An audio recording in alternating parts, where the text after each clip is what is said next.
All right, let's dive into the life of Sayyid Abufadl Borqei.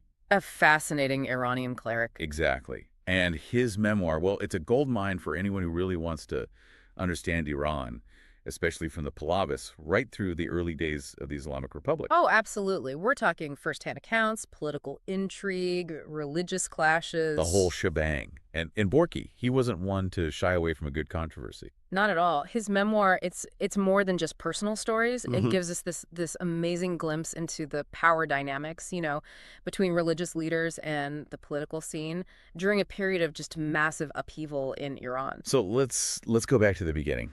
Borqei's early life. Hmm. Imagine this.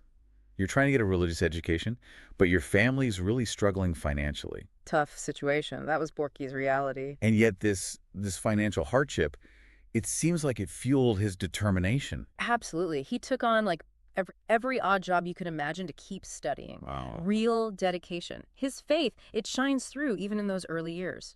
And it wasn't just about learning for himself, was it? I mean, he started teaching super early on. Oh, yeah. Sharing that knowledge, it was important to him. Seems like a deep commitment to his community, to spreading that knowledge around. But we also start seeing the political climate having an impact on his life. For sure. This is Reza Shah's time, right? Lots of tension between religious folks and the Pahlavis. Right. And then there's the mandatory unveiling of women. Pash-e-hijab, a Mhm. huge turning point. It wasn't just some social change. This directly clashed with religious practices, And sparked a lot of pushback, naturally. For many, including Borky, this felt like the government interfering with deeply held beliefs. crossing a line. Exactly. The struggle between secular power and religious customs, it's a recurring theme throughout Borky's life. And it gets even more intense, right? I mean, Borqei talks about Reza Shah trying to control everything related to religion. Oh, yeah. Sermons, appointments of religious leaders, you name it. Almost as if influential clerics were a direct threat to his power. But here's the thing. Borqei didn't just criticize the Shah. Right. He was disillusioned by what he saw as corruption, even within the religious establishment itself, He saw some clerics taking advantage of their positions. exploiting the very people they were supposed to be helping. That really got to it. And he starts speaking out against it, Yeah. right? There's this one story about a mosque leadership misusing funds, basically deceiving the whole community. Not just a difference of opinion, he believed they were betraying, like, the core values of their faith. So Borky's willing to challenge authority, inside his own religious circle, too. He's not afraid to call out hypocrisy or abuse of power, no matter who it is. That's where Borky stands out. So we're not just talking about disagreements with the government, it's about holding everyone accountable. Absolutely. Even the religious elite. Which brings us to Borky's early acts of defiance. Right. As a young man, in a time when dissent was dangerous, he chose to resist the Shah. Brave. He distributed leaflets criticizing the government. Can you imagine the guts it took to do that? It was calculated, strategic. Borky connected with other influential figures opposing the Shah, like Ayatollah Kashani. Ah, Ayatollah Kashani. And then there's that incredible road trip they took together to Khorasan. Right. The government tried to stop them at every turn. Couldn't keep him down. And the public support they got along the way?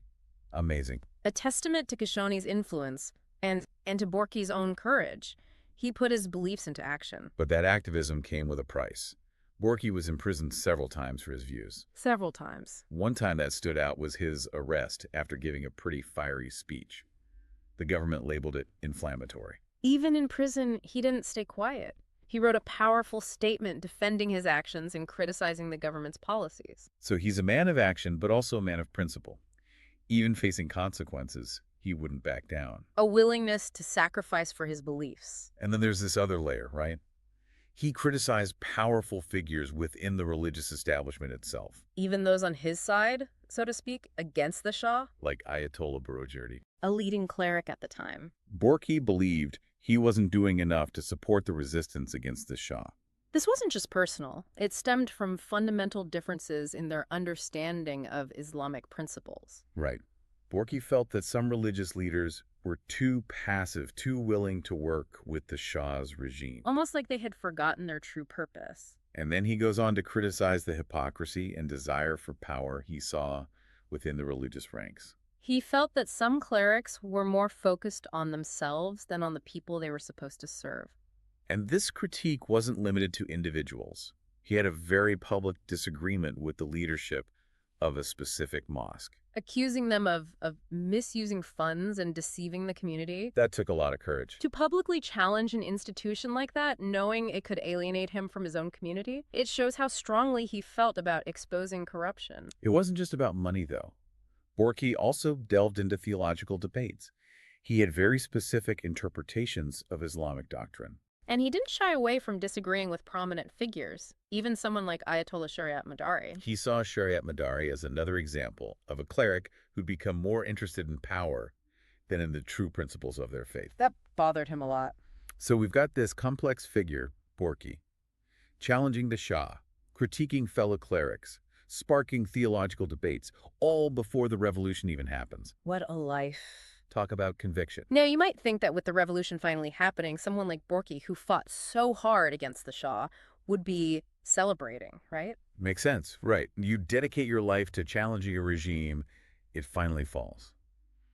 You'd think there'd be some relief. That's not what happens at all. Yeah, it's one of the more surprising twists in his story. It really is, because the Islamic Republic is established, but instead of joining the celebrations, Borqei becomes Disillusioned. disillusioned. And it's not just about disagreeing with certain policies. It's deeper than that. Almost like a sense of betrayal. Exactly. He felt like the revolution, the one that promised freedom and justice. It was becoming something else entirely. Something he couldn't support. Right. Something that was starting to look a lot like the authoritarianism it had just overthrown. And he doesn't hold back in his memoir. No, not at all. He talks about house arrest, about being targeted. He even survived an assassination attempt. It's chilling to think about. This man who fought against oppression ends up a victim of the very system he helped create. It really makes you think about the nature of revolutions, doesn't it? How those ideals, how they can get twisted. Absolutely. And for Borqei, this wasn't just about politics. It was about a fundamental clash of values. And it's not just complaining, right? Yeah. He lays out specific critiques. Oh, yeah. He goes after their economic policies, Yeah. their handling of the Iran-Iraq war. And how we saw religious authority being used, but But in the wrong way. yeah, to suppress dissent, Yeah. to grab more power. And despite the threats, the danger, he keeps speaking out. He writes letters, public statements. He even challenges Ayatollah Khomeini and Ayatollah Khamenei directly. That's bold. There's this one letter to Khomeini. It's heartbreaking, really, but powerful. How so? He's pleading with Khomeini to remember the revolution's principles, to protect the people, to make sure justice wins out. You can feel Borqei's belief in a just society, even as he sees it slipping away. Exactly. And his critique of the government's handling of the Iran-Iraq war, that's interesting too. Yeah, it wasn't that he was against defending the country. But he felt they were using the war for their own advantage. Right. To silence opposition and to push their agenda. He saw this trend where religion was used to justify policies that hurt people. And that ties back to his earlier critiques of Velayat Takfini. Exactly. He saw how this idea, this concept of divinely granted authority could be twisted. To silence any criticism. His disagreement with Khomeini on this, it becomes even more significant after the revolution. He saw the danger of unchecked Velayat Takfini playing out in real time. And he felt he had to speak out, even if it meant confronting the most powerful person in the country.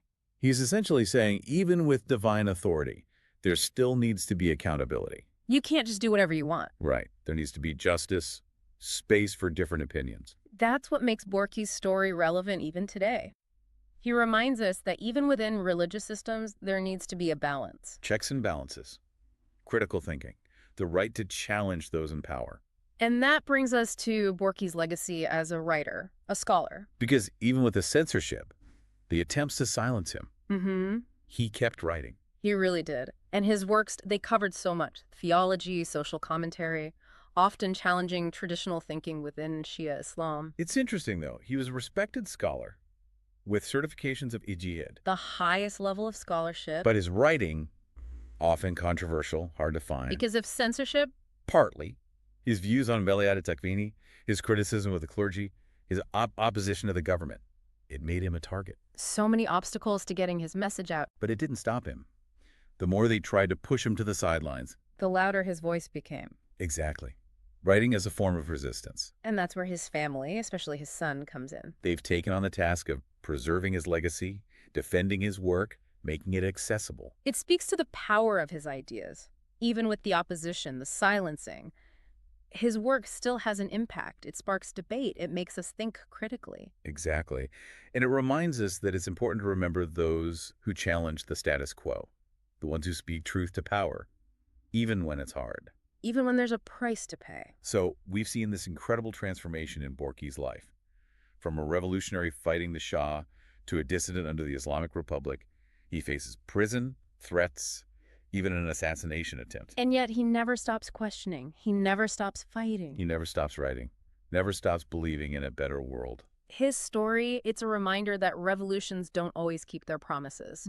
They can be corrupted. They can lead to outcomes no one expected. And for Borqui, that realization must have been incredibly painful. To see the change he fought for, and then to watch it become something else. But even then, he didn't give up. He kept raising his voice, kept challenging the system. That unwavering commitment to his principles, that's what makes Borqi's story so powerful. When you think about it, it's amazing. Borqui goes from struggling to get a religious education to taking on the Shah and then having to stand up to the very system he helped bring about. Talk about a life of conviction. It really makes you think, about how much one person can go through, how complex these political and religious worlds can be. Definitely. And his story isn't just about Iran, is it? Not at all. It's about these bigger questions, these universal struggles, authority, corruption, the search for truth. Those resonate with everyone. That's it, isn't it? That timeless struggle. Yeah. How do we balance our own beliefs with the realities of power? Exactly. And when those in charge, whether it's religious leaders or politicians, when they overstep, what do? Stay silent just to keep the peace? Or speak up and risk the consequences? Tough choices. And Borqei, he chose to speak up Mhm. again and again, even when it was hard, when it put him in danger. He might not have won every battle, but That his voice was heard. exactly, that dissent, that unwavering pursuit of truth, that's what makes his story so lasting. It really makes you think, what if more people had spoken up like him? Against the Shah, against the injustices of the Islamic Republic. Hard to say what might have been different, but it definitely raises questions about individual courage and its role in history. One voice can make a difference. It can. It can inspire others, start conversations, plant the seeds for change. And Borqi's story, it reminds us about something else too, something really crucial, critical thinking. Especially now, right? With so much information flying around, it can be hard to know what's real, what's not. Borqei was always questioning, wasn't he? Always pushing back on assumptions, trying to understand the why behind things. He didn't just take things at face value.